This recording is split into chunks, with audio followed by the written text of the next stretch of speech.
नमस्कार, मैं हूं अंजुला सिंह माहौर। क्रिया योग के खास पलों में, खास क्षणों में आप सभी दर्शकों का बहुत स्वागत करती हूं, अभिनंदन करती हूं, वंदन करती हूं। आपके सुझाव, आपकी शुभकामनाएं हमें लगातार प्राप्त हो रही हैं और हमें उम्मीद है कि इसी तरीके का स्नेह, आपकी शुभकामनाएं, आपका आशीर्वाद लगातार हमारे शो पर बना रहेगा। आचार्य श्री से और बहुत सारी बातें जाननी है, कई संबंधों में विचार विमर्श करना है, श्रोताओं के, दर्शकों के कई सुझाव और कई उनके प्रश्नों के उत्तर भी आचार्य जी से लेने हैं। आइए चलते हैं आचार्य जी के पास और आचार्य जी का स्वागत करते हैं, उनको धन्यवाद प्रेषित करते हैं कि वो बार बार हमें लाभान्वित करते हैं और अपना बहुमूल्य समय हमारे दर्शकों के लिए देते हैं। आइए आचार्य जी, आपका हमारे शो में बहुत स्वागत है, अभिनंदन है।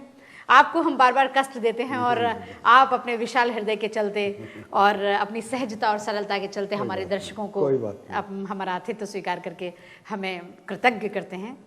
आचार्य श्री, आपसे बहुत सारी बातें, बहुत सारी चर्चा, बहुत सारे प्रश्न हमारे दर्शकों को चाहिए। लेते हैं पहला प्रश्न। आचार्य जी बताइए कि शिरडी के साईं बाबा ने लहरी बाबा से दीक्षा ली थी, ऐसा कहा और सुना जाता है। ये बात कितनी सत्य है, आप पूरा बताइए। मेरे ख्याल से ये पूरा सत्य है, क्योंकि लाहिरी बाबा का जो 26 डायरी था, जो कि उन्होंने अपना हाथ से लिखे थे और उनका फैमिली में अभी तक वो डायरी है जी।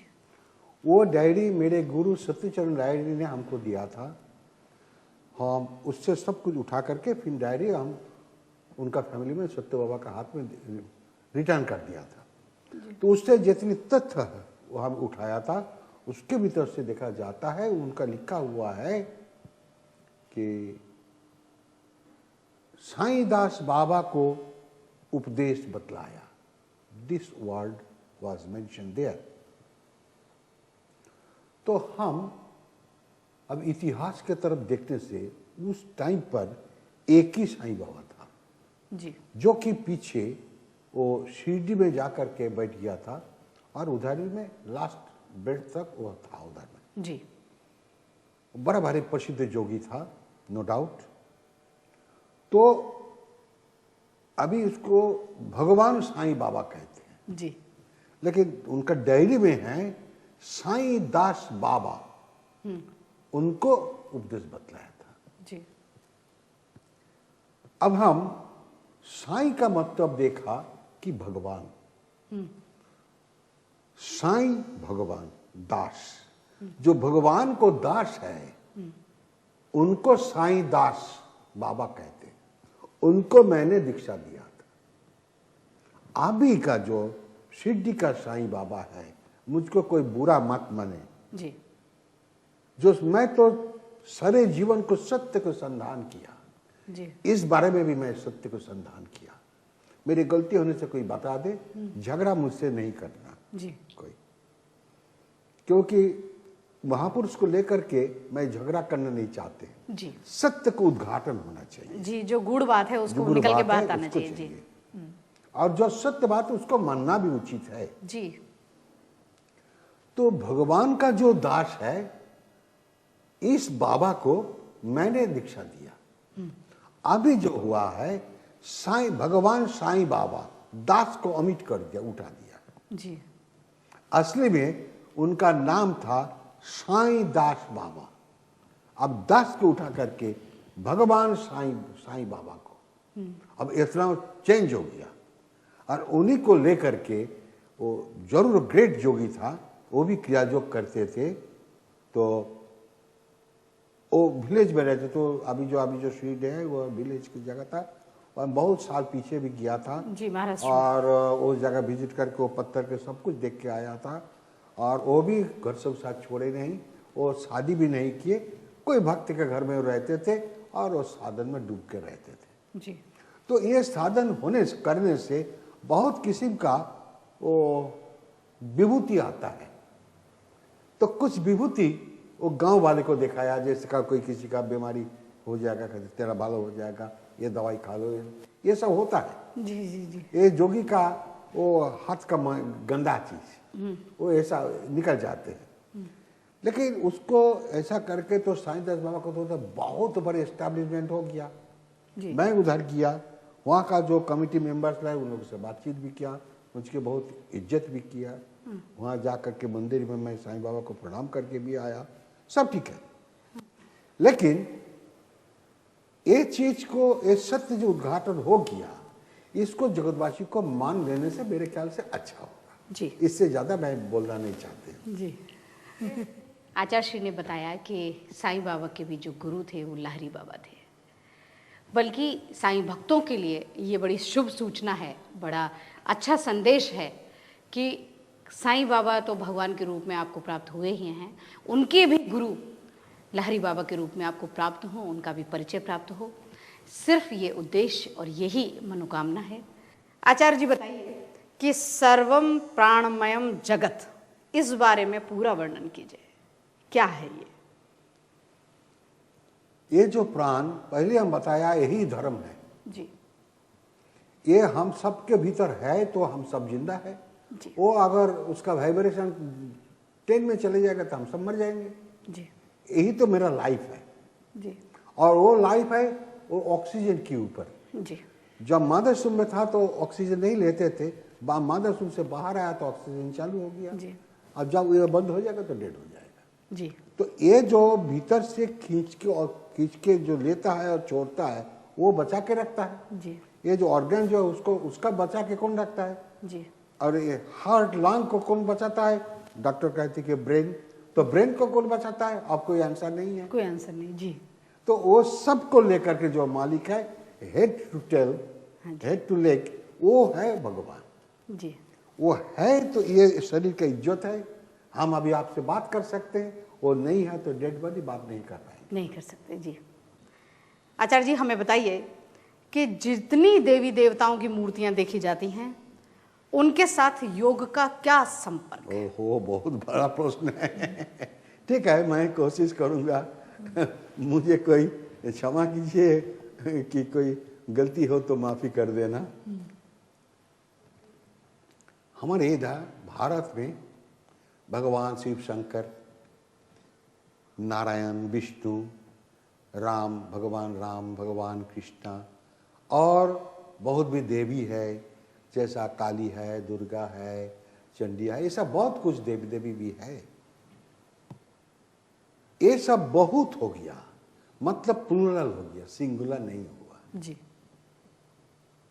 ये सब देव देवी है, लेकिन देव देवी अवस्था में जैसा कंठ से कुटस्थ तक ये जो वाइब्रेशन है एरिया, तो ये है देव देवी का एरिया है। अब कुटस्थ से ऊपर चली जाएगा तो ब्रह्म एरिया में पहुंच जाएगा। ये जोगी का टारगेट है। तो इसीलिए लाहिरी बाबा कहते हैं कंठ में वायु स्थिर होने से नीलकंठ, नीलकंठ तो महादेव को कहा जाते हैं। जी। जी। नीलकंठ क्या कि समुद्र से भीतर से जितनी गरल है, विष था, पॉइजन, वो उन्होंने पी लिया और उसे अपने कंठ में रोका, कंठ में रोक दिया। मतलब है जोगी जब ये ब्रह्म साधन योग कर्म करते हैं तो उसका एक अवस्था होता है कि जब कंठ में वायु स्थिर हो जाता है तो नीलकंठ, लाहिरी बाबा बोला है, मतलब हुआ वो अपना भीतर जितनी गरल है वो सब वो पान कर लेते हैं। जी। उसका भीतर और कोई गरल नहीं रहते हैं। इस अवस्था को बतलाया। जी। यहाँ से यहाँ तक ये है देव देवी का एरिया। इसलिए लाहिरी बाबा कहते हैं कि जब शरीर को छोड़ना है तो कभी इसका बीच में मत छोड़ो, तब तुम अनंत काल से देव देवी हो जाओगे। तुम जोगी, तुमको एक कुटस्थ से ऊपर चले जाओ, माने कम से कम कुटस्थ में पहुंच जाओ। वो ब्रह्म कुटस्थ से सहस्त्रार तक ब्रह्म एरिया है, वहां चले जाओ तुम। जी। तो इसके लिए तब ये देव देवी का जो मूर्ति दिखाया जाता है ये तो मैन मेड है। जी। तो बड़े बड़े मुनि ऋषि लोगों ने इसको बनाया। जी। क्यों बनाया? देखिए, हम सबसे बड़ा हमारा भारत का देवता जो है महादेव का, उनका हम चरित्र बताते हैं। जी। जी। देवों के भी देव महादेव, देवादि देव है वो। जी। तो देवादि देव का एक तो बताने से सब मालूम पड़ जाएगा। जी। जी। जी। तो वो ध्यान लगा करके बैठे कहाँ? कैलाश पहाड़ के ऊपर, जहां पूरा साल हर दिन में हर हमेशा बर्फ पे भरा हुआ है, मतलब ठंडा है, एकदम ठंडा, एकदम शीतल है। जहाँ कभी गर्म नहीं होता है जी, मतलब चंचल नहीं होता है। जहाँ चंचल है वहाँ गर्म है, गर्म है। ज्यादा गर्म जितना हुआ है उतना ही चंचल ज्यादा है। स्वेटिंग होता है तो स्वेटिंग जो होता है तो गर्म से होता है और वो चंचल हो जाता है। तो उनका वो जो ध्यान लगा करके बैठे हैं, उनके इधर से एक तो स्नेक है, सांप, ऐसा वो सिर उठा करके खड़े हैं। इसका क्या मतलब हुआ जी, इसका मतलब हुआ कि योगी का इस अवस्था होता है, ये साधन करते करते कि सांप जो सबसे बड़ा हिंस्र है, पॉइजनस है, वो भी उसका कंट्रोल में आ जाएगा और उसका हिंसा भूल जाएगा। मतलब उसका अपना भीतर कोई हिंसा नहीं हो, अहिंसा में प्रतिष्ठित हो जाता है योगी। जी, योगी छोड़ करके अहिंसा में इस दुनिया में कोई प्रतिष्ठित हो नहीं सकता। जी, इसी का प्रमाण महादेव है। और देखिए उनका इधर से गंगा निकालते हैं, हम लोग पिक्चर में देखते हैं। मतलब हुआ कि यहाँ से जो सहस्रार निश्चल एरिया है, निश्चलं ब्रह्म उच्चते, ये सहस्रार है। यहाँ से प्राण चंचल होकर के वो स्पाइनल कॉर्ड के माध्यम से और वो 6 चक्र के माध्यम से देखो गंगा निकल गया, वो एकदम मूलाधार चक्र में, मतलब वो गंगा सागर में जाकर के समुद्र में मिल गया। तो योगी का ये जो प्राण का चंचल अवस्था कैसा है उसको गंगा के माध्यम से दिखाया गया है। वो पवित्र है वो नदी जी, लेकिन उसको पकड़ करके तुम आगे बढ़ जाओ। कैसे जाओगे? गुरु भक्ति गम, गुरु छोड़ कर कोई बता नहीं सकते जी। और देखिए वो विश्वनाथ है, लेकिन विश्व की नाथ होते हुए भी उनका रहने का जगह नहीं है। वो ये तो घर संसार कुछ भी नहीं है, लेकिन उनका पत्नी है, उनका बाल बच्चे है, सब है, लेकिन वो पहाड़ में बैठे हैं जहाँ कोई नहीं है, जी, निश्चल जगह में बैठे ऊपर में सहस्रार में। उनका सामने में एक तो ट्राइडेंट खड़ा रखे हैं, जी, वो त्रिशूल जिसको कहते हैं। जी, तो उसका 3 फलक होता है, ईरा, पिंगला, सुषुम्ना। ये तीनों का मिलन ऊपर में होता है, ऊपर नहीं दिखाते क्योंकि वो जोगी के लिए छोड़ दिया और नीचे में उसका मिलन दिखाया वो मूलाधार में। तो मूलाधार से जाकर के उसको ऊपर में कूटस्थ में मिलाना चाहिए। इसीलिए लाहिरी बाबा कहते हैं कि काशी त्रिशूलोपरि, त्रिशूल के ऊपर वो काशी धाम है। वो ईरा, पिंगला, सुषुम्ना नीचे में मिल गया मूलाधार में और ऊपर में जाकर के कूटस्थ में मिल गया, ऐसा। तो वहां जाओ तो वही काशी है। काशी में कभी बनारस का जो काशी है उसको हम लोग विश्वनाथ कहते हैं, जी, वो विश्व की नाथ है। जी, लेकिन वो मंदिर में हम लोग जाते हैं। तो एक हमारा शास्त्र में काशी, काशी खंड में आप देखिए कि वहाँ कहते हैं कि काशी में कभी भूकंपन नहीं होगा। जी, लेकिन ये जो यूपी का जो काशी है तो बहुत दफे भूकंपन हुआ। जी, तब वो कौन काशी है?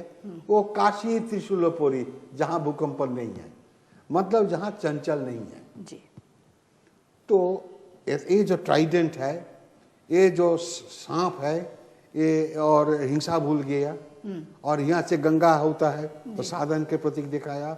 इधर में देखो चंद्रमा दिखाया, हाफ मून को दिखाया, अर्ध चंद्र। जी, उसका क्या अर्थ है? हाँ, वो भी है कि जब वो जोगी जब ये साधन करते करते जो कि गीता में विश्वरूप दर्शन के चैप्टर है, 12 चैप्टर में, जी, उसमें कहते हैं कि कोटि चंद्र सुशीतलम, वो तंत्र शास्त्र में भी है, कोटि चंद्र सुशीतलम।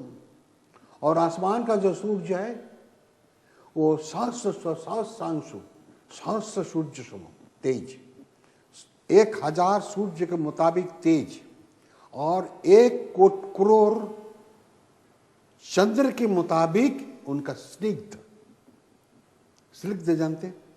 चिकना है, जी, मैंने खूब ठंडा शीतल, और लाइट है। चिकना, हाँ, हाँ। सुंदर, सुंदर स्निग्ध। लाइट है, जी, इसको चंद्र प्रभा कहते हैं। जी, ते कोटि चंद्र प्रभा, तब जोगी का दर्शन में आते हैं, उसी का प्रतीक उधर में अर्ध चंद्र दिखाया।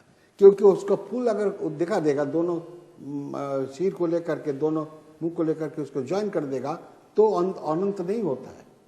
इसलिए अनंत ऐसा करके उसको छोड़ दिया कि देखो ये अनंत है, ये जो कोटि चंद्र सुशीतलम ये अनंत है, इसको ज्वाइन नहीं किया, उसको ऐसे छोड़ दिया जी।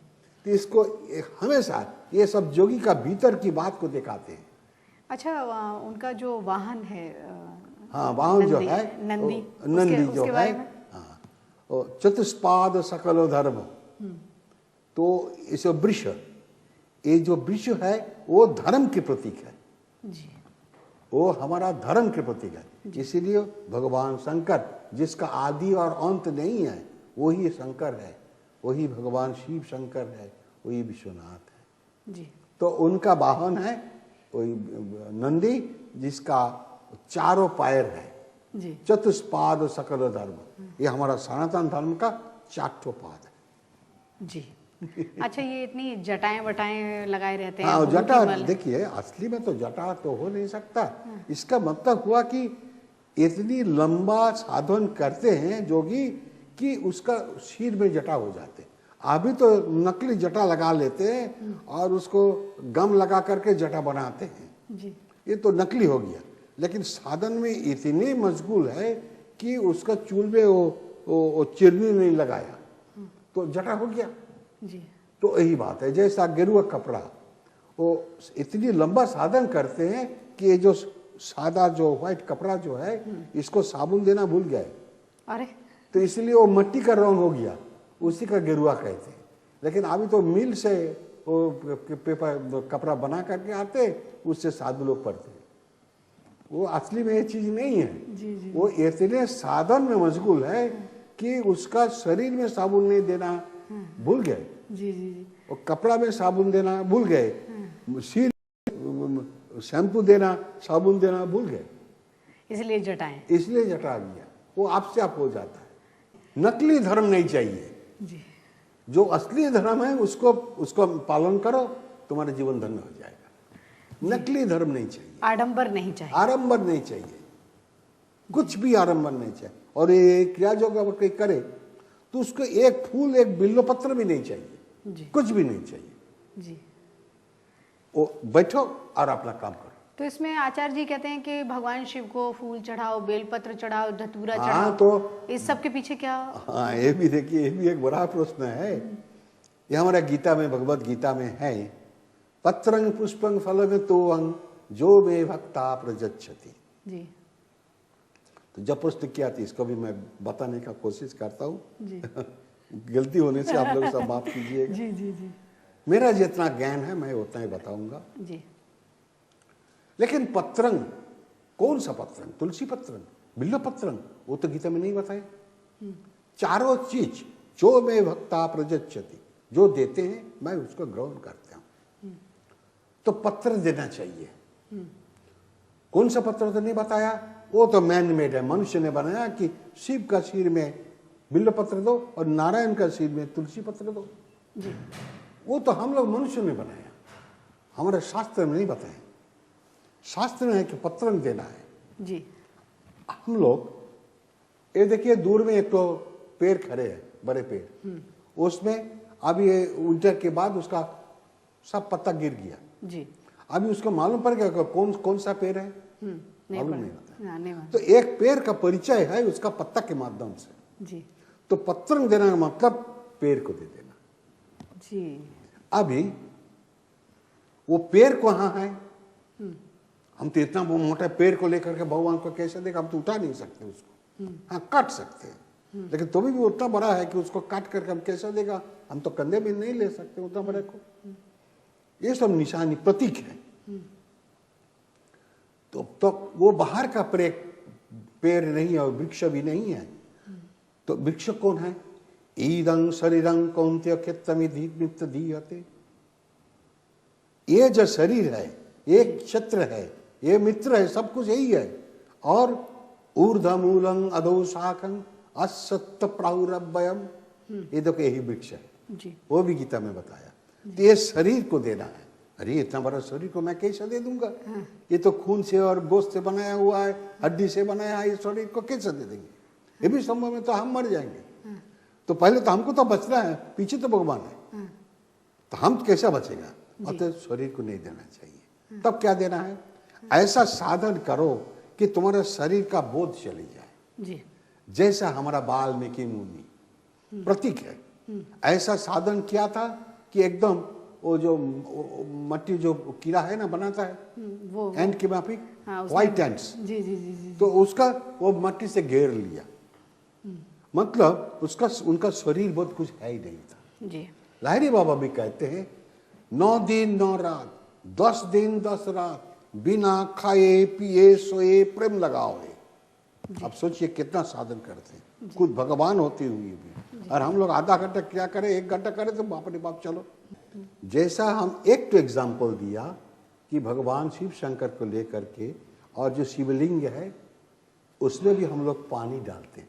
जी कोई कोई आदमी पानी के साथ दूध भी डालते हैं। जी जी जी तो शिवरात्रि दिन में जी काले तिल चढ़ाते हैं। जी घी और उसमें तो ये मिठाई पानी जो है निराकार ब्रह्म के प्रतीक है। जी तो ये जो पत्रंग पुष्पंग, तो पत्रंग दिया मतलब शरीर बोध को दे दो।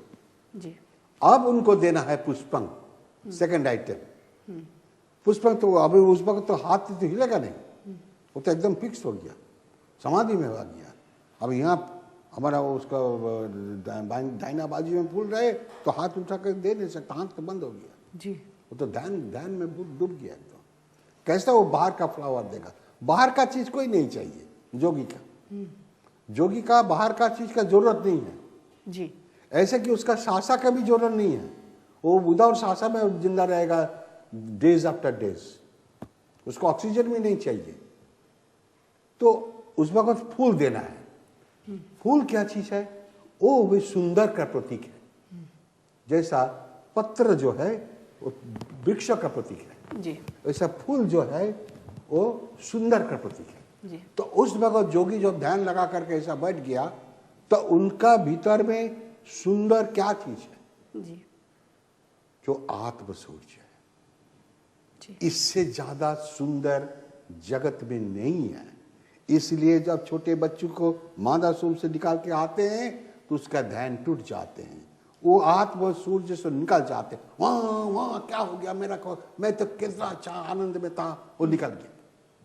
तो ये जो आत्म सूर्य है वो दर्शन होता है जोगी को। जी इसी को विश्वरूप दर्शन कहते हैं। जी देवी सूर्य सूर्य दिवा सदृश। जी जोगी कहते हैं हमारा तो शरीर बहुत भगवान तुमको दे दिया, जी अभी हमारा ये जो ब्रह्म दर्शन, ये आत्म सूर्य दर्शन होता है, सहस्त्र सूर्य के मुताबिक जो आत्म को दर्शन होता है, ये भी भगवान तुम ले लो, मुझे नहीं चाहिए। जी मेरा जो कुछ है सब तुम ले लो, मैं भिखारी मांगना होना चाहता, मेरे कुछ नहीं चाहिए, तब तुमको मिलेगा। तो आत्म सूर्य का दर्शन भी चला गया, जी दे दिया। तेरा तुझको अर्पण क्या लागे मेरा। हाँ हाँ। जी तो पत्रंग पुष्पंग दोनों दे दिया, हो गया। यही फ्लावर दे दिया होगा। अब लोग बाहर का फ्लावर देते हैं, इसलिए होगा नहीं है। हाँ थम्स अप हो गया, कुछ भी नहीं है। जी अब उसको देना चाहिए फलंग। फलंग मतलब फ्रूट्स नहीं, फलंग मतलब रिजल्ट। ये हमारा घर में बच्चा आया, एग्जाम का रिजल्ट निकला, अरे आज क्या रिजल्ट निकला, तुम्हारा क्या फल हुआ आज? हाँ पास हो गया, फर्स्ट हुआ, सेकंड हुआ, थर्ड हुआ, एक तो बताया, ये रिजल्ट है। जी तो जोगी का उस वक्त क्या रिजल्ट मिलता है? बहुत जोगेश्वर जी मिलता जी। है, जिसको जो बोल देते हो जाता है। जी जोगी मत करो ऐसा, तो गिर जाओगे तुमने, सब छिप के रखो। जी इसीलिए तुम्हारा जो जोगेश्वर जी मत दिखाओ, ये है फलन, दे दो। भगवान मुझे जो जोगेश्वर जो है, हम देखो नदी के ऊपर से चले जाते हैं, लाहिरी बाबा कहते हैं जितनी गंभीर पानी जल हो और जितनी लंबा जल हो, उसके ऊपर से पैदल चले जाना कोई बात नहीं है। जी हाँ, जितनी बड़ा आग हो, फायर, उसके भीतर से चले जाना कोई बड़ा बात नहीं है। आसमान के ऊपर से पैदल चले जाना कोई बात नहीं है। ये तो लाहिरी बाबा के वचन में है, उनका डैडी से मिलता है। जी तो अभी फल जब दे दिया, फलक दे दिया, अब तो उसको देना है तुअंग। जी त्वांग है जल, जल का है वो निराकार है, जो बर्तन में रखेगा वही बर्तन का शेप ले लेगा, और नदी पे डाले तो नदी का शेप, जो समुद्र में डाले तो समुद्र का शेप हो गया, वो निराकार का प्रतीक है जी। इसलिए हम लोग शिव के ऊपर पानी डालते हैं। तो अभी वो जोगी को पत्रंग पुष्पंग फलंग हो गया, अभी उसको त्वंग देना है जी। अर्थात अभी हमको थोड़ा थोड़ा ब्रह्म दर्शन होने लगा। लाहिरी बाबा लिखते हैं उसका डायरी में, अब थोड़ा थोड़ा ब्रह्म दर्शन होने लगा, लेकिन थोड़ा थोड़ा ब्रह्मा विष्णु महेश्वर खड़े हैं, उन्होंने लिखते हैं कौन देखता है, मेरा मौन देखता है, नहीं हुआ, अब उसमें समाना चाहिए, उसमें मिल जाना मेरा काम है जी। तो अंग भी दे दिया, ब्रह्म दर्शन भी नहीं चाहिए। तब क्या हुआ, नदी जाकर के समुद्र में मिल गए जी। मेरा जीवावस्था एकदम स्थिर होकर के निश्चल ब्रह्मावस्था भी मिल गए, छुट्टी अब नहीं, नो रिटर्न। जी। ये है योगी का अल्टीमेट टारगेट। इसलिए पत्रंग पुष्पंग चौंग फलंग त्वंग चारों चीज देने के बाद जोगी का कुछ भी नहीं रहता है, सब दे दिया और आपने समुद्र के माफी हो गया। अब इजाजत दीजिए अंजुला सिंह माहौर को, समय की बाध्यता, समय की समाप्ति, लेकिन बहुत सारी बातें अभी भी करना बाकी रह गया है। मिलेंगे अगले हफ्ते आज ही के दिन, आज ही के समय, और हमारा आतिथ्य स्वीकार करेंगे परम आदरणीय डॉक्टर अशोक कुमार चटर्जी जी, और हमारी जानकारियों में विस्तार करेंगे, हमारे ज्ञान कोश को, ज्ञान भंडार को और बढ़ाएंगे। किन शब्दों में आचार्य श्री का धन्यवाद करें, आइए धन्यवाद ज्ञापित करते हैं आचार्य श्री का। आचार्य जी, आप हमारे शो में आए, आपको बहुत हार्दिक धन्यवाद और बहुत आभार। सबको नमस्कार। नमस्कार।